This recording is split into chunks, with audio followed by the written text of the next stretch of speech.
ഓ രാഘവ മരുകലരു മാനസ സഞ്ചരരേ മാനസ സഞ്ചരരേ.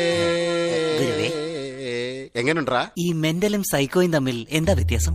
Mental എന്ന് പറഞ്ഞാൽ നിന്നെ പോലെ സ്മോള്, പക്ഷെ സൈക്കോ എന്ന് പറഞ്ഞാ അതിനു മുകളിലാ. ആ ലെവലിലായ വലിയ ബുദ്ധിമുട്ടാ. ഏയ് എന്താടാ ഇത്? ഏത് സ്വരമാടാ? സമൂഹം എന്നെ സൈക്കോ എന്ന് മുദ്ര കുത്തിയിരിക്കുക. സൈക്കോ എന്നാ? നിന്നെ മെന്റൽ എന്നല്ലടാ വിളിക്കണ്ടേ? അയ്യോ കുഴപ്പമായോ? അതല്ല കൃഷ്ണ, നിന്നെ മെന്റൽ എന്ന് വിളിച്ചില്ലല്ലോ എന്ന്.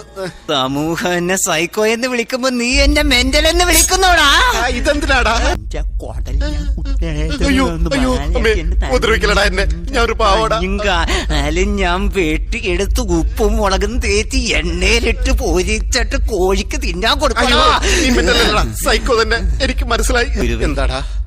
എന്നാ നമുക്ക് ട്രീറ്റ്മെന്റ് തുടങ്ങാം. സോറിടാ, സൈക്കോക്ക് ഇത് പറ്റൂല. പിന്നെ എങ്ങനെ ട്രീറ്റ് ചെയ്യൂടാ? പറ്റൂലല്ലേ? അതെനിക്ക് മനസ്സിലായി ഗുരുവേ. ഞാൻ അങ്ങ് ഗുരുവായൂരിന് പോവുക. താങ്ക് യുടാ. അപ്പൊ ഞാൻ ഗുരുവിന് അന്ന ഗിഫ്റ്റ് എനിക്ക് തിരിച്ചതാ. നീ തന്ന ഗിഫ്റ്റാ? എന്തേ? അവൾ ആരാന്റെ കൂടെ പോയി? നീ പോയി കണ്ടുപിടിച്ചോ? ഗിഫ്റ്റ് എനിക്ക് തിരിച്ചതാടാ. അവള് വല്ലവരുടെയും കൂടെ പോയെന്നോ? അതെ. എന്റെ ഗിഫ്റ്റ് എവിടെയാണെന്ന് പറയണോ? ഞാൻ എന്ത് ചെയ്യാനാടാ? രാത്രി അവൾ ഇവിടെ ഉണ്ടായിരുന്നു, ആർക്കോ മെസ്സേജ് കൊടുക്കുന്നുണ്ടു, രാവിലെ ആരുടെ പോയി. എന്റെ ഗിഫ്റ്റ് എനിക്ക് തന്നാൽ ഞാൻ ഗുരുവായൂരിലേക്ക് പോകും. ഇല്ലെങ്കിൽ ഞാൻ പോകുന്നത് നിന്നെ കൊന്നിട്ട് ജയിലിലേക്ക്. എല്ലാരും എന്നെ സൈക്കോന്ന് വിളിക്കുന്നു. അതിന് ഞാൻ എന്ത് ചെയ്യാനാടാ? പ്ലീസ്.